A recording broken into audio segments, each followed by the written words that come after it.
안녕하십니까. 우리 인터넷을 통해서 방문해 주시고 또 인터넷 교회 예배를 통해서 함께 은혜를 나누고 또 주님의 말씀을 또 사모하고 또 주님의 은혜의 말씀을 통해서 우리가 변화되기를 원하는 참여하신 모든 분들을 진심으로 환영드립니다. 또 한국에서 또 미주 전역에서 또 이 세계 여러 곳에서 함께 인터넷을 통해서 예배드리는 모든 분들을 주님의 이름으로 축복을 드립니다.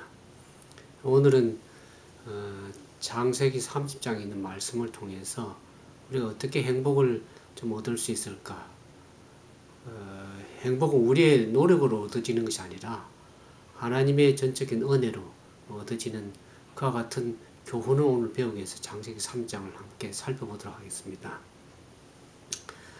창세기 30장의 본문에 보면은 이스라엘 민족의 근간이 되는 야곱의 12아들의 그 이야기가 전개됩니다. 누가 그 12아들의 모친이며 그들이 어떤 상황에서 출생하게 된지 그 이름의 뜻을 간략하게 그렇게 설명을 하고 있습니다. 근데 오늘 창세기 30장 1절에서 24절의 본문의 말씀을 보면 그 구원사의 결정적인 역할을 담당한 이스라엘의 12방백의 그 이야기가 나오는데 그 이야기 내용이 너무나 유치하고 어쩌면 그렇게 이 모양으로 그렇게 전개가 되는지 참으로 의아하게 생각하지 않을 수가 없습니다. 하나님께서 이스라엘 민족의 그 형성사를 어떻게 이렇게 형성되기를 원했었는지 좀 원했었을까 그런 생각도 해보게 됩니다. 하지만은 어쨌든 이스라엘 12아들은 이 야곱의 두 아내 라헬과 레아의 이 다툼적인 그 시기와 질투, 그 경쟁에 의해서 12아들들이 탄생이 된 것을 우리가 보게 됩니다. 하나님께서는 바른 어떤 삶을 통해서 좋은 결과를 도출하기를 원했었지만은 야곱의 그와 같은 잘못된 그런 삶을 통해서 그렇지만 하나님께 그것을 선으로 바꾸셔서 또 이스라엘의 12아들을 통해서 하나님의 뜻을 구원사를 이루어 가시는 하나님의 사랑의 모습을 보게 됩니다. 그럼 창세기 30장 1절에서 2절에 있는 말씀을 잠깐 봉독하겠습니다. 라헬이 자기가 야곱에게 아들을 낳지 못함을 보고 그 형을 투기하여 야곱에게 이르되 나로 자식을 낳게 하라. 그렇지 아니하면 내가 죽겠노라. 야곱이 라헬에게 노를 바라여 가로되 그대로 성태치 못하게 하시는 이는 하나님이시니 내가 하나님을 대신하겠느냐.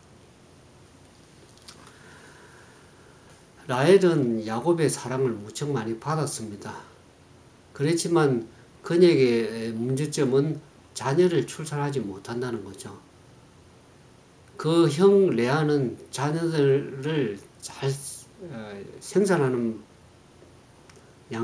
생산해서 그러는 반면에 야곱의 남편의 사랑을 무척 많이 받은 라헬은 자녀를 낳지 못하는 그런 문제가 있었습니다. 그래서 창세기 30장 1절에 보는 것처럼 남편 야곱에게 아주 억지 아닌 때를 쓰게 됩니다. 그 위협적인 거죠. 그냥 내가에게 자녀를 낳게 하지 않으면 내가 죽겠노라고 아주 그냥 위협적인 그 발언을 하게 됩니다. 사실 자녀를 생산하게 하는 일도 하나님의 뜻에 달려 있습니다. 과거에 아브라함이 이삭을 낳을 때에 25년의 기간을 오랫동안 거쳐서 하나님께서 허락하셨습니다.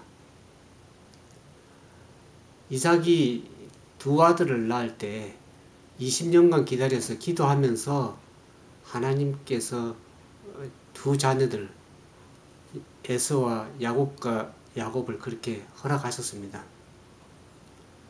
그들은 얼마 되지 않아서 그렇게 때를 쓴 걸 보면 아브라함이나 이삭의 그 모습을 보면서 오랫동안 기다리면서 하나님께 기도하면서 간구하면서 나아가야 될 그러한 모습임에도 불구하고 그들은 얼마 참지 못하고 인내하지 못해서 바른 그런 믿음의 삶을 살지 못했습니다.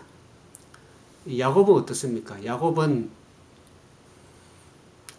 비록 아내를 사랑하지만 아내의 그런 위협적이고 떼쓰는 그런 말 속에서 화를 발하게 됩니다. 그런 영성이 부족한 것을 드러나게 됐죠.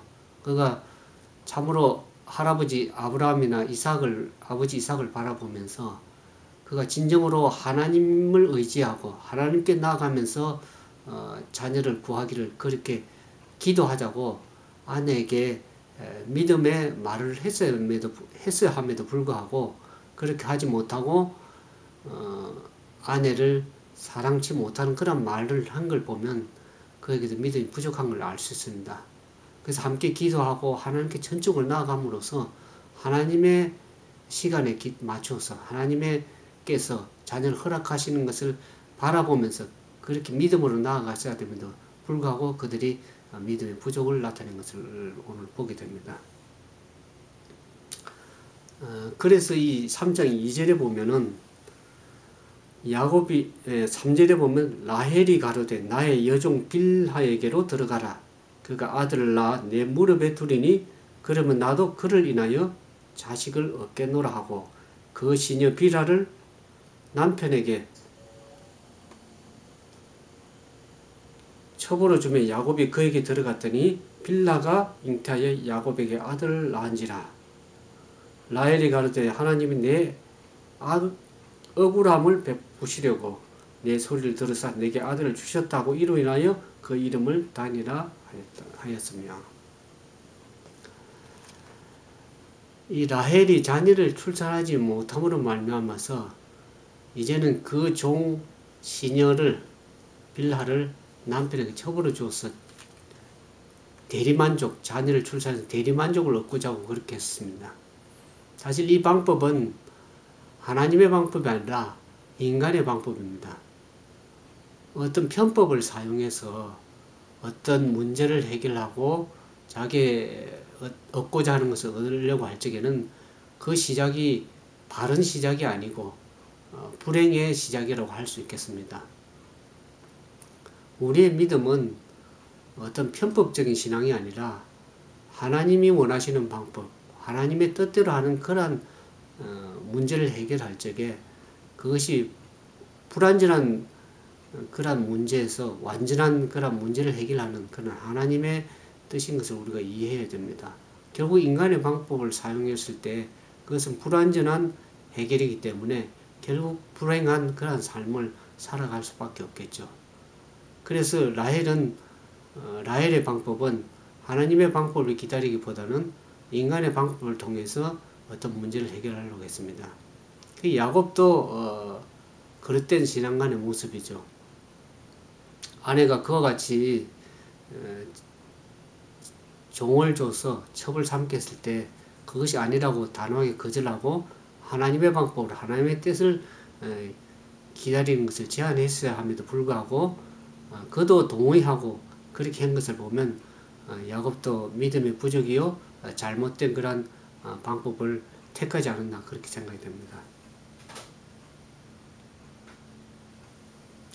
라헬이 정말 자신에게 자녀가 필요하면 전적으로 그 문제를 해결할 수 있는 분 하나님께 나아가야 되는 것을 우리가 바라봐야 됩니다. 사실 라헬도 6장에 3장 6장에 보면 그 자기의 억울함을 하나님께서 풀어주셨다는 그런 고백을 보면은 그 문제 해결점이 하나님 것을 라헬도 알고 있었습니다. 그럼에도 불구하고 그는 자기의 만족을 위해서 하나님의 방법을 택하기보다는 인간의 방법을 택한 것을 알 수가 있습니다. 혹시나 여러분들은 여러분들이 가진 그 문제 해결하지 못한 여러분 스스로 해결하기 힘든 그런 문제가 있을 때 하나님의 방법을 택하지 아니하고 인간의 방법을 택하지 하고 있지는 않습니까? 우리는 전적으로 하나님께 나아가서 하나님을 의지하고 우리의 시간이 아닌 하나님의 시간에 때가 되면 하나님께 그 뜻을 이루어질 것을 믿고 믿음으로 나가야 된다고 생각합니다. 저 자신을 바라볼 때 우리 모두가 지난날의 삶이 우리의 욕심 때문에 하나님의 방법을 택하기보다는 내가 어떤 것을 해결할 수 있다고 생각하고 인간의 방법을 택함으로 인해서 많은 어려움을 당하고 또 그런 행복하지 못한 그러한 삶을 살아가고 있다고 그렇게 생각이 되어집니다. 그럼 창세기 30장 9절에 있는 말씀을 좀 함께 봅시다. 레아가 자기의 생산이 멈춤을 보고 그 시녀 실바를 지하여 야곱에게 주어 첩으로 삼게 하였더니 레아의 시녀 실바가 야곱에게 아들을 낳음에 레아가 가로되 복되도다고 그 이름을 가시라 하였으며 레아의 시녀 실바가 둘째 아들 야곱에 낳음에 레아가 가로되 기쁘도다 모든 딸된 나를 기쁜 자라 하리로다 하고 그 이름을 아세리라 하였더라. 라헬이 그런 인간적인 방법을 사용해서 종을 첩으로 주어서 자녀들을 출산해서 대리만족을 얻으려고 한 것을 보고 레아가 자기도 자녀를 많이 출생하였음에도 불구하고 라헬이 그렇게 종을 통해서 자녀를 출산하는 모습을 보고 그도 위기감을 느꼈습니다. 그래서 자기 종 시녀를 남편에게 주죠. 여기서 보면은 인간의 욕심이 참으로 지나치다고 생각이 그렇게 되어집니다. 레아는 이미 많은 자녀들을 출산을 했었음에도 불구하고 자기의 그 인간의 욕심, 그 만족을 얻기 위해서 또 종을 첩으로 주는 그와 같은 불행의 그 연속 악순환을 보게 됩니다. 인간은 끝없는 그런 욕심을 가진 존재라고 할 수 있겠죠. 그러나 성경에 보면은 자족할 줄 아는 마음을 갖는 것은 참으로 우리 신앙에 참으로 중대한 그런 결과를 가져옵니다. 자족할 줄 아는 마음, 자족할 줄 아는 그러한 믿음의 사람이 될 때 우리는 많은 불행들을 감소시키고 행복을 얻게 될 수 있으리라고 그렇게 생각이 되어집니다. 그래서 창세기 30장 22절 24절에 보면 이와 같은 말씀이 있습니다.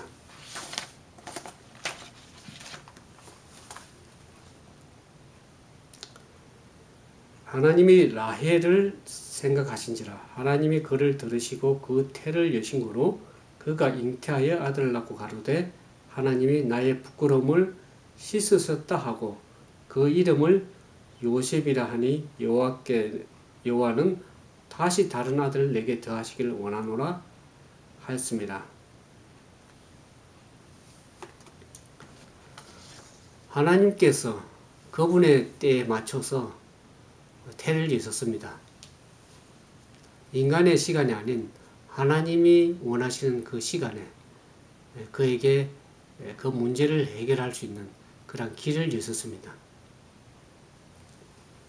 사실 하나님께서 능력이 부족해서 라헬에게 자녀를 출산할 수 없었던 것이 아니라 그분께서는 인간의 방법이 아닌 하나님의 방법에 하나님의 시간대에 어떤 문제를 해결하기를 원하셨던 것을 우리가 알 수가 있습니다. 그러나 하나님께서 그 라헬의 어려움을 아셔서 그에게도 은혜를 베풀어 주셨습니다. 그래서 그가 자녀를 출산했는데 그 자녀의 이름을 요셉이라 지었죠. 요셉은 어떠한 인물입니까? 요셉은 나중에 장성해서 애굽의 국무총리가 되고 그 가정을 구원하고 모든 이스라엘 백성들의 그 흉년이 들어서 양식을 구하지 못한 그 어려움에서 구원한 그러한 위대한 인물이 된 것을 우리가 알 수가 있습니다. 하나님께서 그에게도 큰 은혜를 베풀어 주셔서 그를 통해서 하나님께서 또 자비를 베풀어 주셨습니다. 오늘 우리가 이 창세기 20장에 있는 그 본문의 말씀을 보면서 어떠한 교훈을 우리가 배워야 될 것입니까? 우리는 야곱이 4명의 아내를 결국 두었습니다. 그리고 12아들에 많은 자녀들을 두었음에도 불구하고 그의 삶은 결국 행복한 삶이 되지 못했습니다. 왜 그렇습니까? 야곱의 생애는 오늘날 그릇된 신앙인의 그러한 한 단면을 보게 됩니다. 야곱의 훌륭한 점은 그 장자권을 사모하고 그 장자권을 얻으려고 노력한 것을 알 수 있지만은 결국 그 야곱이 장자권을 얻으려고 한 것은 팥죽 한 그릇에 그 장자권을 살려고 했고 또 아내를 얻으려고 할 적에도 하나님의 은혜를 기다리고 하나님의 기도하면서 하나님께 나갔음에 불구하고도 인간적인 방법으로 또 어떤 대가를 지불하고 얻으려고 했던 잘못된 그런 신앙의 모습을 보게 됩니다.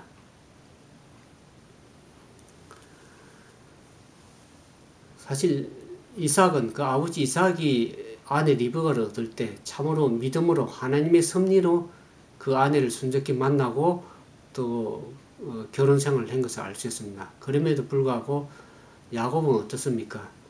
그 아내를 원래 하나님께서 그를 만나시고 베델에서 하나님을 만나고 하나님을 섭리를 통해서 그 아내 라헬을 우물가에서 만난 그런 경험이 있지만은 그 이후에 그가 어떻습니까? 자녀를 그 삼촌 라반의 고백하는 말을 들어보면 야곱은 참으로 성실한 일꾼이었던 것을 알 수 있습니다. 그럼에도 불구하고 그 아내를 얻기 위해서 어떤 대가를 지불하고 그렇게 아내를 얻으려고 했었습니다. 야곱은 자신의 소망을 얻기 위해서 어떤 대가를 지불하고 얻으려고 했던 그런 유형의 사람이라고 할 수 있겠습니다. 그러나 그리스도교의 가장 중요한 진리는 야곱처럼 하나님의 축복이나 은혜를 어떤 값을 지불하고 대가를 지불하고 얻을 수 있는 것이 아니고 하나님께서 우리에게 전적으로 모든 것을 은혜로 선물로 그렇게 주신 것을 우리가 알 수가 있습니다. 그가 장자권을 얻을 적에도 모든 값을 지불을 하려고 그랬고 아내를 얻으려고 할 적에도 어떤 노동의 대가를 지불해서 얻으려고 했습니다. 그 아내를 얻으려고 할 때 라헬을 얻기 위해서 14년 동안 수많은 세월을 거쳐서 그 대가를 지불하고 아내를 얻으려고 했었습니다. 사실 그 아내를 얻기 14년 동안 고생했는데 오늘날 그 노동의 품삯 하루에 10만 원으로 계산해서 14년을 계산해 보면 5억 원이라는 엄청난 그런 대가를 지불하고 얻은 것입니다.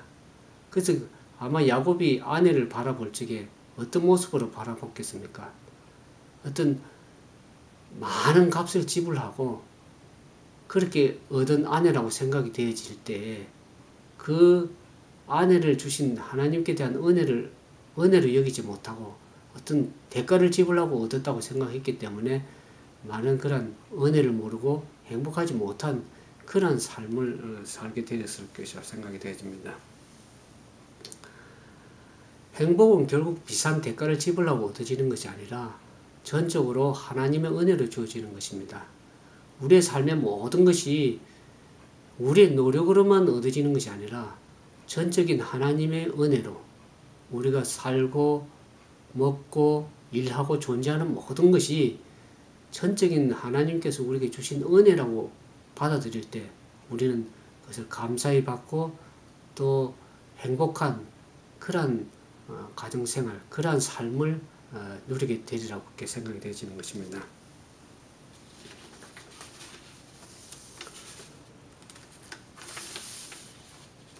우리가 그와 같은 모든 것이 하나님의 은혜라고 생각할 적에 우리는 그 행복을 시작하게 되는 것입니다. 아마 여러분들이 고생한 대가로 집을 사고 또 차를 사고 모든 것을 얻었다고 그렇게 생각을 하게 되면은 결국 행복한 삶을 누릴 수가 없습니다. 은혜를 알지 못하기 때문입니다.